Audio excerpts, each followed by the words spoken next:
नमस्कार, बहुत बहुत स्वागत है आप सभी का 8 की फाइट में। मैं रविंद्र सिंह आपके साथ और आज का मुद्दा 8 की फाइट का राहुल नेता प्रतिपक्ष विपक्ष मजबूत।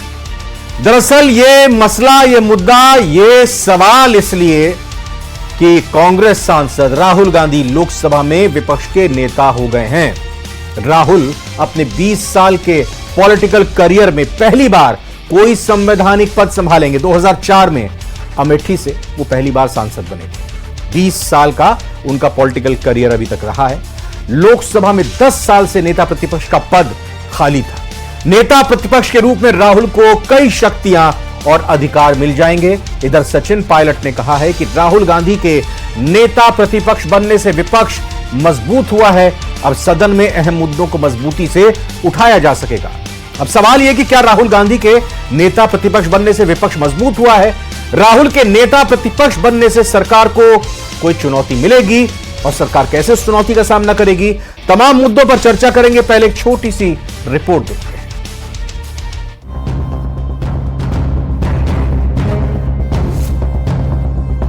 It is very important that the voice of the opposition is allowed to be represented in this house.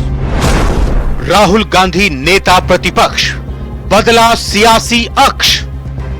The government has political power, but the opposition also represents the voice of India's people.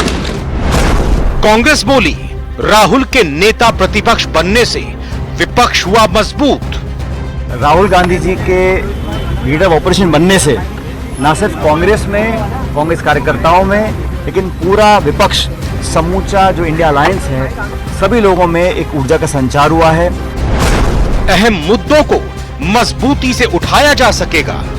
Rahul Gandhi, उनको बधाई देता हूं LOP बनने के लिए, और हम सब विपक्ष के लोग मिलकर के काम करेंगे, सत्ता पक्ष से जवाब मांगेंगे। राहुल गांधी के नेता प्रतिपक्ष बनने से सरकार को कौन सी चुनौती? And this time the opposition represents significantly more the voice of the Indian people than it did last time. Rahul नेता प्रतिपक्ष विपक्ष मजबूत। हमारे साथ मेहमान जो जुड़े हैं, आइए एक एक करके परिचय करा देते हैं। अपूर्वा सिंह जी बीजेपी से हैं, बहुत बहुत स्वागत है अपूर्वा जी। हमारे साथ स्वर्णिम चतुर्वेदी जी पीसीसी महासचिव हैं, बहुत बहुत स्वागत स्वर्णिम जी आपका। आशुतोष रावत जी वरिष्ठ पत्रकार, आपका स्वागत है आशुतोष जी। डॉक्टर राकेश गोयल राजनीतिक विश्लेषक हमारे साथ जुड़ चुके हैं, बहुत बहुत स्वागत आपका। शुरुआत बीजेपी से अपूर्वा सिंह आपसे। 10 साल बाद लोकसभा को नेता प्रतिपक्ष मिला है। जी बिल्कुल, 10 साल बाद लोकसभा को नेता प्रतिपक्ष मिला है। भारतीय जनता पार्टी और मैं कहती हूँ जो हमारा एनडीए अलायंस है, वो हमेशा से ही देश की सेवा करने का जज्बा रखता है। विपक्ष अगर मजबूत होकर सामने आता है और अगर अपनी ओपिनियंस देश के विकास के लिए देता है तो वो हमेशा से स्वागत योग्य था, है और सदैव रहेगा। पर जहां तक बात रही आज नेता प्रतिपक्ष बनने के ऊपर, जिस प्रकार के कमेंट्स इन्हीं के दल के इंडिया अलायंस के लोग कर रहे हैं, मैं ये जानना चाहती हूँ, ये वही इंडिया अलायंस है जो आज एकता की बात कर रहा है? 75 सीटों पर इंडिया अलायंस में नेता एक दूसरे के आमने सामने लड़े हैं, अलायंस प्री पोल अलायंस होने के बावजूद। ये सारे वही लोग हैं जो परिवारवाद और भ्रष्टाचार की एक सी थ्योरी रखते हैं और इस थ्योरी के साथ में कंबाइंड होकर के इन्होंने एक इंडिया अलायंस को अपूर्वा जी, मैं अगर आपको कुछ बोलूंगा तो आप कहेंगे कि बीच में रोक रहे हैं। मैं इसलिए कह रहा हूं कि अब नतीजे आ चुके हैं, प्रधानमंत्री, कैबिनेट और नेता प्रतिपक्ष बन चुके हैं। अब हमारे देश को, जनता को आगे देखने की जरूरत है। हाँ बिल्कुल बन चुके हैं, पर मैं ये जानना चाहती हूं कि जिन लोगों के थॉट्स पहले भी एक नहीं हुए, वो अब आगे कैसे होंगे? ये कह रहे हैं इंडिया अलायंस को मजबूती मिली है, विपक्ष को मजबूती मिली है। अभी मैं राहुल गांधी जी का आप ही के चैनल पर एक स्टेटमेंट सुन रही थी जिसमें उन्होंने ये कहा कि सिग्निफिकेंटली हम इंडिया के लोगों की बात को अब ज्यादा आवाज मिली है, they have got a more voice now. तो मैं ये जानना चाहती हूं कि जब उन जगहों से विपक्ष के आज लोग चुन के आए, जब पक्ष के चुन के आए थे, तब क्या जनता की आवाज नहीं थी? या वहां पे इलेक्शन नहीं हुआ था, या किसी प्रकार की इमरजेंसी लगी हुई थी? तो जनता की आवाज तब भी सुनी जा रही थी, जनता की आवाज आज भी सुनी जाएगी, और ये भारतीय जनता पार्टी की प्रतिबद्धता है कि जनता की आवाज हमेशा सुनी जाएगी। तो इसके अंदर कोई नई बात राहुल गांधी जी ने नहीं कही है। ठीक है। जहां तक बात रही दूसरी, तो ये है कि जिस नेता के पास में ना नेता था, ना नीति थी, ना नियत था, वो अलायंस अभी कहता है कि हम जनता की आवाज बनेंगे, जिन्होंने पोल होने के साथ, रिजल्ट आने के बाद में अपने पैक्ट को छटकना शुरू कर दिया। कहते हैं बंगाल में पैक्ट था, ममता जी के आगे किसी को खड़ा कर दिया, वायनाड में पैक्ट था, बट वहां पे राहुल गांधी जी के सामने अनिल राजा ने चुनाव लड़ लिया। पीछे की तरफ इस जा तरीके के लोग किस तरीके से सदन के अंदर एकता दिखाएंगे? मैं समझ गया बात को। आपको चिंता हो रही है कि इंडिया गठबंधन कैसे एकता बनाए रखेगा और खुद में ही उनके एकता नहीं होगी तो फिर वो सरकार पर कैसे हमला करेगा, सरकार से कैसे सवाल पूछेगा, इस चीज की चिंता आप जता रही हैं। जनता के भले की आवाज कैसे उठाए? ठीक है, इस चीज की चिंता आप जता रही हैं जी। बताइए स्वर्णिम जी, राहुल गांधी तैयार है अपनी इस नई जिम्मेदारी और पहली संवैधानिक बड़ी जिम्मेदारी के लिए, और जनता की आवाज क्या पहले नहीं उठ रही थी जो अब राहुल गांधी कह रहे हैं कि हम उठा देंगे? देखिए रविंद्र जी, राहुल गांधी जी के नेता प्रतिपक्ष बनने के पश्चात देश के किसानों का, युवाओं का, महिलाओं का, दलितों, पिछड़ों, सबकी आवाज और उनका पक्ष मजबूती के साथ सदन में रखा जाएगा और यह पक्ष मजबूत हुआ है, इंडिया की आवाज मजबूत हुई है। और जो बात कहते हैं बार बार, जो मैंने सुन रहा था यहाँ पे हमारे इंडिया अलायंस को लेकर के, अब तो चुनाव की बातें निकल गई। उस चुनाव में जब आज भारतीय जनता पार्टी की सरकार की जगह एनडीए की सरकार हो गई और अब नरेंद्र मोदी जी पर ओनस है कि वो अपने साथियों को किस तरह से एक रखेंगे, क्योंकि बहुमत में नहीं है। लेकिन हम उस पर नहीं जाएंगे, वो इनका काम है। यहाँ पे जो युवा है, बिल्कुल जो युवा है जिनके जब अग्निवीर योजना लागू कर रहे थे उनकी आवाज नहीं सुनी गई, वो आवाज अब सदन में मजबूती के साथ उठेगी। जो किसान जिन पे काले कानून थोपे गए थे और आपने किसी की नहीं सुनी, ऑर्डिनेंस के माध्यम से आप मर्जी है जो कानून बना देते थे, वो उस पर रोक लगेगी। आपके कहने का मतलब ये है स्वर्णिम जी कि किसानों का मुद्दा, अग्निवीर का मुद्दा इससे पहले विपक्ष कांग्रेस नहीं उठा पाई थी सदन में? देखिए, मैं तो आपको ये कह रहा हूं कि जो आवाज सुनी नहीं, बिना सुने, बिना बात करे, बिना सहमति बनाए, बिना चर्चा किए जो आपने ये बिल पास किए ना अपने पास, और जब चर्चा की बात हुई तो आपने सदन नहीं चलने दी, या हमारे नेताओं के माइक बंद कर दिए, या आपने कैमरे बंद कर दिए, और जब ज्यादा बात बढ़ी तो आपने 150 लोगों का निलंबन कर दिया। यही तो करते हैं नरेंद्र मोदी जी कि एक अकेला ही रहना चाहते हैं। वो भाजपा के नेताओं को भी नहीं चाहते। आज भी उनकी कैबिनेट में 6 से ज्यादा मंत्री हैं जो डायनास्ट हैं। सबको पता है परिवारवाद के आधार पर यार कितने टिकट। मैं फिर वही कहूंगा, मैं परिवारवाद और उस चीज पे बात नहीं कहूंगा। मैं आपसे एक सवाल यह भी पूछा था, क्या राहुल गांधी तैयार हैं? देखिए राहुल गांधी, क्योंकि मैं इसलिए पूछ रहा हूं ये सवाल क्योंकि देखिए, मैं एग्जैक्ट तो तारीख नहीं बता सकता, 4-5 दिन पहले आपकी जो CWC है उसमें प्रस्ताव पारित हुआ था, तब राहुल गांधी से कहा गया था कि राहुल गांधी को बनना चाहिए, तो उसमें 4-5 दिन का वक्त लगा। ठीक है, चर्चा करना, विचार विमर्श करना, ये समझना कि हाँ राहुल गांधी को वक्त देना कि मैं बनूंगा या नहीं बनूंगा, ये फैसला आपने लिया होगा। राहुल गांधी तैयार है पूरी तरह से? क्योंकि देखिए, मैं बीजेपी ने तो ये कहा था कि जब 4 जून को नतीजे आएंगे तो वो तो फिर छुट्टियों पर चले जाएंगे। बीजेपी ने तो यह भी कहा था कि 400 सीट आएंगी, यह भी कहा था कि अब कांग्रेस मुक्त भारत होगा। बीजेपी ने तो यह भी कहा था कि अब सिर्फ नरेंद्र मोदी के अलावा कोई नेता नहीं रहेगा। बीजेपी ने यह भी कहा था कि भारतीय जनता पार्टी के अलावा कोई जो है दल ही नहीं बचेगा। वो सारी चीजें अब बेकार हो गई। पिछले 10 साल में ऐसा विपक्ष क्या नहीं कर पाया और अब क्या कर देगा राहुल गांधी के नेता प्रतिपक्ष होने के चलते? क्योंकि प्रधानमंत्री वही है, स्पीकर भी यहां पर बीजेपी, स्पीकर संवैधानिक पद है, इसको लेकर अब चूंकि वो आज बन चुके हैं हम नहीं कह सकते, लेकिन स्पीकर को सदन को साथ लेकर चलना होता है। आप लगातार पहले ये बात करते रहे। पहले 5 साल 2014 से 19 में डिप्टी स्पीकर बीजेपी की सहयोगी दल की तरफ से ही था। पिछले 5 साल में डिप्टी स्पीकर था नहीं। तो सिर्फ एक नेता प्रतिपक्ष राहुल गांधी के होने से हम समझना, जानना चाह रहे हैं कि कैसे आप जनता की आवाज को उठाएंगे?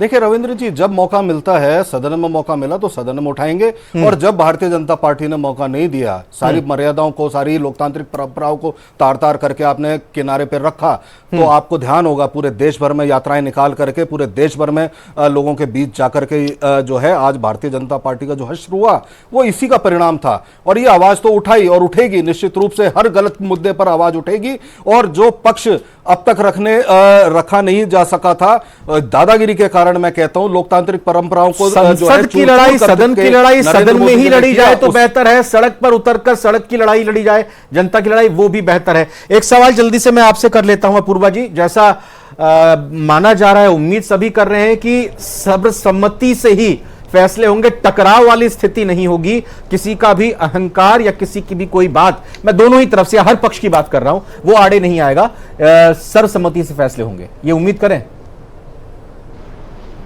देखिए रविंद्र जी, हम तो चाहते ही थे कि सभी फैसले सदैव से ही सर्वसम्मति से हो। हमारा जो उद्देश्य है वो जनता का विकास है। अगर जनता के विकास के अंदर इंडिया अलायंस हमें सहयोग करता है तो भी ठीक है, और नहीं करता तो जनता तो खैर हमें सहयोग करेगी ही, इसकी कोई बात नहीं है। मगर मैं एक बात का जवाब यहाँ पे जरूर स्वर्णिम जी का देना चाहूंगी। इन्होंने बड़े तरीके से ये बोला कि साहब भारतीय जनता पार्टी को तो जो लोकतंत्र के मूल्य हैं या जो है उनको तो एकदम ताक पे रखना आता है, भारतीय जनता पार्टी इसके अलावा कुछ नहीं जानती।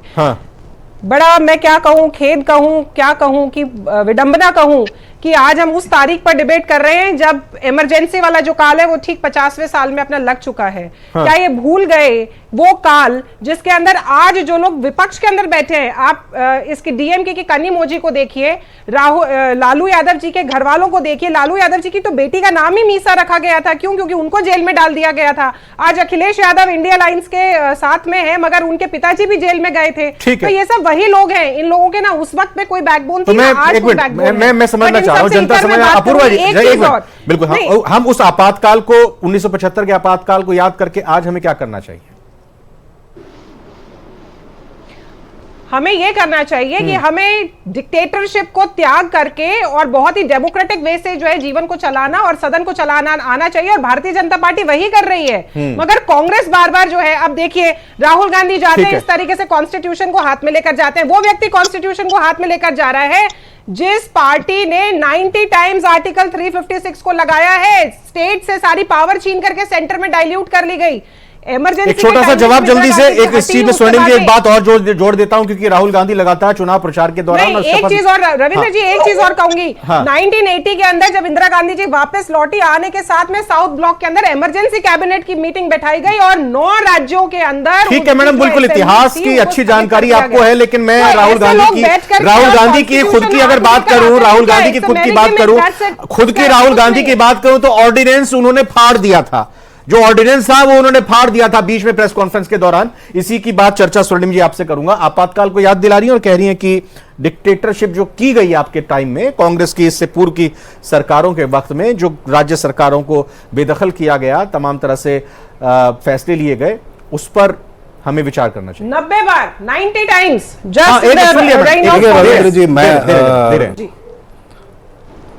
देखिए रविंद्र जी, किस तरह से सरकारें गिराना, किस तरह से खरीद फरोख्त करके विधायकों को तोड़ना, वो सब भारतीय जनता पार्टी से सीखा इस बार देश ने, देखा पहली बार हुआ है। और जिस ऑर्डिनेंस की बात आप कर रहे हो कि कोई सरकारी मीटिंग में सरकार का कोई दस्तावेज नहीं फाड़ा था, आपको अगर याद हो तो और याद करें आप कि हमारी पार्टी की प्रेस कॉन्फ्रेंस थी, पार्टी की मीटिंग थी और जिसमें ड्राफ्ट पार्टी के समक्ष आया था, जो उचित नहीं माना। और उचित इसलिए नहीं माना क्योंकि देश की आवाज और जनता की आवाज उसमें शामिल करना चाहते थे, उसको और कड़ा बनाना चाहते थे भ्रष्टाचार के विरुद्ध। वही भारतीय जनता पार्टी आज जो बात करती है, आज कहां है लोकपाल? मैं पूछना चाहता हूं, क्या आपके राज्यों में या देश में आपने लागू कर दिया क्या?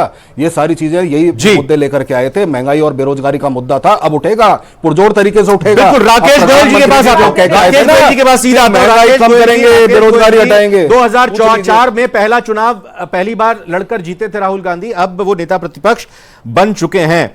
राहुल गांधी को लेकर यह कहा जाता रहा है कि वो कोई पद लेने से, जिम्मेदारी लेने से लगातार बचते रहे हैं। क्या अब राहुल गांधी पूरी तरह से तैयार हैं और ये उनकी खुद की इच्छा और खुद की ही पूरी तरह से ये कहें कि मन था, मर्जी थी कि मैं इस पद को संभालूं? देखिए रविंद्र जी, राहुल गांधी जी की मंशा तो बिल्कुल प्रधानमंत्री बनने की भी अब है, तो वो अपनी परिपक्वता पे आ रहे हैं धीरे धीरे। उन्होंने पहले से अपने आप को डेवलप भी किया है और पहले से अपने आप को थोड़ा सा अपना जन समर्थन भी अपने पक्ष में ज्यादा बनाया है, इसमें कोई दो राय नहीं है। पर कहीं ना कहीं उनके अंदर अभी और समझदारी आनी बाकी है। उनका जो सबसे बड़ा जो उनका एक ड्रॉबैक मैं समझता हूँ, उनकी जो भाषण देने की कला है या जो बोलने का उनका जो है तरीका, वो थोड़ा सा उन्हें और परिपक्व करना पड़ेगा। वो कई जगह लड़खड़ा जाते हैं, कई जगह कुछ ऐसी बातें कर देते हैं जिससे कि वो हास्यास्पद स्थिति बन जाती है और वो फिर वीडियो वायरल होते हैं, तो उनके लिए एक मतलब कांग्रेस या पूरे समझो इंडी गठबंधन के लिए शर्मनाक स्थिति बन सकती है। पर पहले से अगर हम देखते हैं, राहुल गांधी जी के पास जो अधिकार अब आए हैं नेता प्रतिपक्ष बनने से, 10 साल के उनको वेटिंग मिली और पहली बार भी 10 साल के अंदर कांग्रेस 10% का आंकड़ा पार कर पाई, जिसकी वजह से उनको ये राइट अब मिल जाता है। तो राहुल गांधी जी को बधाई, इसी संसद का उन्होंने विरोध किया था। राकेश गोयल, मैं साथ ही साथ ये भी जानना चाहूंगा, एक नेता प्रतिपक्ष को ये भी जिम्मेदारी होती है, ये भी उसको अधिकार होते हैं कि जितनी भी संवैधानिक नियुक्तियां होती हैं, चाहे वो लोकपाल की हो, सीवीसी की हो, या तमाम तरह की जो संवैधानिक नियुक्तियां हैं, सीबीआई डायरेक्टर, हाँ बिल्कुल, तो सर्वसम्मति बनेगी या ये कहें कि गतिरोध होगा, मामला हर बार फंसेगा, आरोप प्रत्यारोप होंगे, सहमति नहीं बनेगी? देखिए रविंद्र जी, कमोवेश मुझे लगता है सहमति तो बनना बहुत मुश्किल है, क्योंकि राहुल गांधी जी को अगर अपनी छवि बनानी है, अपने आप को दिखाना है जनता को, तो उन्हें हर बात का विरोध करना ही पड़ेगा। अगर वो सरकार की बातों से सहमत हो जाएंगे तो उनकी शायद अपनी इंडिया गठबंधन के लोग भी उनसे नाराज होंगे और वो अपनी कोई अलग पहचान नहीं बना पाएंगे। तो उनकी एक मजबूरी हो जाएगी, चाहे सरकार अच्छा काम करे, चाहे किसी चीज में कोई त्रुटि नजर आए, उनको हर काम में विरोध ही करना पड़ेगा। ये उनका एक राजनीति शास्त्र आप इसको मान सकते हैं। आशुतोष जी, मैं आपसे सवाल करूंगा, 2014 या 2019 में जब लोकसभा के चुनाव हुए, तब यह होता था कि विपक्ष का नेता, विपक्ष का चेहरा कौन होगा, और हम जो एनडीए से इतर दूसरा गठबंधन, चाहे यूपीए रहा हो या अब इंडिया गठबंधन हो, उनके नेताओं को तो छोड़िए, कांग्रेस में भी एक मत नहीं दिखाई देता था या एक स्वर नहीं सुनाई देता था राहुल गांधी को सर्वसम्मति से अपना नेता मानने का। राहुल गांधी ने 2 यात्राएं सड़क पर उतरकर इस पिछले कार्यकाल में की एनडीए सरकार के, और अब वो नेता प्रतिपक्ष बन गए हैं। क्या ये माने कि कांग्रेस के साथ साथ पूरे विपक्षी गठबंधन में सर्वसम्मति से उन्हें नेता मान लिया गया है, और वो कैसे मजबूत करेंगे गठबंधन, और किस तरह से सरकार से जो जायज सवाल पूछने चाहिए, जिस तरह सरकार को घेरना चाहिए, जनता की आवाज को उठाना चाहिए, वो उठाएंगे? देखिए रविंद्र जी, राहुल गांधी जी नेता प्रतिपक्ष बन गए हैं, तो इससे मैं अलायंस को मजबूती मिलेगी या नहीं मिलेगी, लेकिन राहुल गांधी और कांग्रेस को निश्चित तौर पर इससे मजबूती मिलेगी। राहुल गांधी जी को हम पिछले 20 साल से वो सक्रिय राजनीति में है, लेकिन 10 साल से उनकी सरकार नहीं है, वो विपक्ष में है, और विपक्ष के नेता के नाते उनके पास कोई जिम्मेदारी नहीं थी, कोई संवैधानिक पद नहीं था। ऐसे में उनके पास करने के लिए बहुत कुछ ज्यादा नहीं था। ऐसे में पहली बार एक संवैधानिक जिम्मेदारी उनको मिल रही है, तो निश्चित तौर पर यह समय है उनके लिए अपनी क्षमताओं को जनता के सामने दिखाने का, अपनी प्रतिभा को निखारने का, और शायद अपने अलायंस को भी और ज्यादा मजबूत करने का। हालांकि अलायंस पर मुझे नहीं लगता कि राहुल गांधी के नेता प्रतिपक्ष बनने से कोई बहुत ज्यादा प्रभाव पड़ने वाला है पॉजिटिव वे में, क्योंकि जो उनके पास में भी जो अलायंस है, वो उसको उम्मीद नहीं थी कि ये शायद इतनी बड़ी सफलता भी हमको मिलेगी, इसलिए शायद उनकी तरफ से ऐसी कोई उम्मीद उनके अलायंस के पास नहीं थी कि हमारा नेता या हमारा प्रधानमंत्री कौन होना चाहिए। उस तरह की कोई जंग हमको इंडिया अलायंस के अंदर देखने के लिए नहीं मिली थी। तो इस बात से कांग्रेस मजबूत होगी, साथ में कांग्रेस के साथ में राहुल गांधी की अपनी व्यक्तिगत छवि मुझे लगता है कि काफी नरेंद्र मोदी, प्रधानमंत्री नरेंद्र मोदी 10 साल के बाद अपना तीसरा कार्यकाल शुरू कर रहे हैं। 11-12 साल के मुख्यमंत्री वो रह चुके हैं। संसदीय तजुर्बे में अगर बात करें, 2004 में राहुल गांधी सांसद बने थे, 2014 में बनारस से प्रधानमंत्री नरेंद्र मोदी पहली बार सांसद बने। राहुल गांधी की भूमिका आप सदन के अंदर, क्योंकि कई बात ऐसी होती है स्वफूर्त बोलनी होती हैं, आप होमवर्क करके आए हो और अचानक से जब सवाल पूछना है या आपसे सवाल रखा जा रहा है या कई तरह की बातें चर्चा हो रही हैं या फिर जैसे संवैधानिक पद के लिए आपको जाना है, तो वहां पर आपके विचार विमर्श करने के लिए आपको ही वहां पर फैसला लेना होगा, और दूसरी तरफ आपके नरेंद्र मोदी होंगे। तो वो कैसी स्थिति देखने को मिलेगी? ये देश के लिए हम कहें कि एक अच्छा है कि दोनों के तजुर्बे या दोनों की बात निकलकर सामने आएगी, या फिर एक हम टकराव की स्थिति देखेंगे?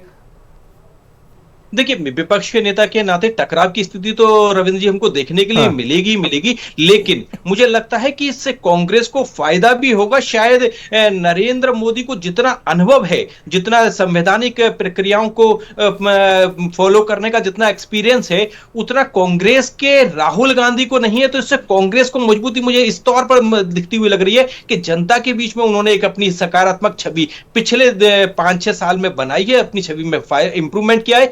ऐसे में एक संवैधानिक जिम्मेदारी निभाते हुए वो अपनी शायद छवि को और सुदृढ़ करेंगे, और शायद जिस तरह की उम्मीद हमको चुनाव से के बाद से लगातार है कि नरेंद्र मोदी जी को इस बार काम करने के लिए एक ऐसा विपक्ष मिलने वाला है जिसकी हर क्वेरी को आपको सॉल्व भी करना। बिल्कुल यही सवाल अपूर्वा जी से पूछ लेता हूं। सरकार की, केंद्र सरकार की एफिशिएंसी और इफेक्टिवनेस क्या और बेहतर होगी? देखिए रविंद्र जी, अगर विपक्ष अपनी भूमिका सकारात्मक रूप से करता है तो बिल्कुल होगी, मगर अगर जैसा अभी राकेश जी ने एक यहाँ पर एक संशय व्यक्त किया, और वो बहुत हद तक संभावना भी है कि राहुल गांधी जी को हर चीज पर विरोध दर्ज करना ही पड़ेगा, क्योंकि अगर नहीं करेंगे तो इंडिया अलायंस में उनका नाम खराब होता है, और पहली बार इतने वर्षों बाद में किसी को मौका मिला है, संवैधानिक पद मिला है, तो उसको अपने आप को प्रूव करने के लिए भी हर चीज में अड़ंगा अड़ाना पड़ेगा। तो अगर वो इन सब चीजों को, जनता के विकास को, देश के विकास को राजनीतिकरण से इतर जाकर के देखें और अच्छी तरीके से सकारात्मक विपक्ष की भूमिका अगर निभाते हैं, तो मुझे लगता है कि देश का हित इसमें ज्यादा बेटर हो पाएगा। बिल्कुल, मगर अगर उन्होंने एक बार लाइएगा स्वर्णिम जी के साथ, अपने आप को जी, या अपने आप को अगर उन्होंने प्रूव करने के लिए हर चीज के अंदर क्वेरी कर दी, हर चीज के अंदर, तो स्वर्णिम जी, क्या राहुल गांधी अपने को प्रूव करने के लिए यहाँ पर नेता प्रतिपक्ष बनने, या फिर कह सकते हैं, पर बिल्कुल लिंगानुसार किया जा सकता है, पद को प्रूव करने के लिए नेता जनता के प्रतिपक्ष हित में नहीं बने? रहे। स्वर्णिम जी, ठीक है, एक मिनट, अपूर्वा जी। देखिए रविंद्र जी, पहले तो नेता प्रतिपक्ष का जो है मौका ही नहीं दिया सरकार ने। आपने परंपराओं को तोड़ा तो ये एक अलग बात थी, लेकिन एक चीज बताइए, आप 2004-2009 के भी चुनाव थे, कांग्रेस ने जीते थे, तब भी राहुल गांधी सांसद थे और काम कर रहे थे संगठन के लिए, लगातार संगठन के लिए काम किया और कंस्ट्रक्टिव वर्क किया। लेकिन हाँ, क्वेरी करेंगे जब आप अनकॉन्स्टिट्यूशनल स्कीम जो आपने बेल बॉन्ड के तहत आपने चंदा लेकर के धंधा देने का काम किया, तो हाँ क्वेरी करेंगे, रोकेंगे, इस पर बिल्कुल सवाल उठाएंगे, उठाएगा हमारा, और हम ये भी उठाएंगे जब आप महंगाई की बात करेंगे और महंगाई कम नहीं करेंगे, जब आप चंदा लेंगे, धंधा देंगे, पूछेंगे, जब आप किसी और से, किसी माध्यम से अगर आप देश को नुकसान पहुंचा करके, देश की आवाम को बिल्कुल बिल्कुल आप दोनों की बात के साथ ही जल्दी से छोटे छोटे से कदम में ले लेता हूं, राकेश जी से पहले लेता हूं। राकेश जी, क्या संसद की कार्यवाही सुचारू चलती हुई दिखाई दे रही है इस सत्र के अलावा बाकी सत्र पूरे 5 साल? जल्दी से छोटा सा कमेंट राकेश जी। लोग रिटायर होने वाले हो, राकेश, संसद की कार्यवाही तो सुचारू रूप से शायद नहीं चलेगी, क्योंकि हमने जैसे भी स्वर्णिम जी बोल रहे थे कि राहुल गांधी जी 2009 में भी सांसद थे, सांसद के रूप में हमने उनको देखा कि किस तरीके से उन्होंने अपनी किरकिरी भी कराई। पहले वो मोदी जी आशुतोष जी, यही सवाल आपसे, फिर वो आंख मारते हैं, संसद की कार्यवाही सही से चलेगी तो जनता का जो पैसा जो जाता है संसद की कार्यवाही चलाने में, वो उसका फल मिलेगा? रविंद्र जी, मुझे नहीं लगता कि इस बार जिस तरह का विपक्ष का संख्या बल है, उसको देखते हुए मुझे नहीं लगता कि संसद की कार्रवाई, लेकिन देश की जनता को यही उम्मीद है, जिस तरह से उसने मैंडेट दिया है प्रधानमंत्री के तौर पर और विपक्ष को नेता प्रतिपक्ष के तौर पर, तो उम्मीद यही देश की जनता करेगी कि सही तरीके से हर कोई राजनीतिक दल, हर एक उसका सांसद, हर एक मंत्री अपनी भूमिका को निभाएगा। देखते हैं कितना विपक्ष मजबूत होता है और कितनी सरकार मजबूती के साथ काम करती है। फिलहाल 8 की फाइट में आज इतना ही। बहुत बहुत धन्यवाद।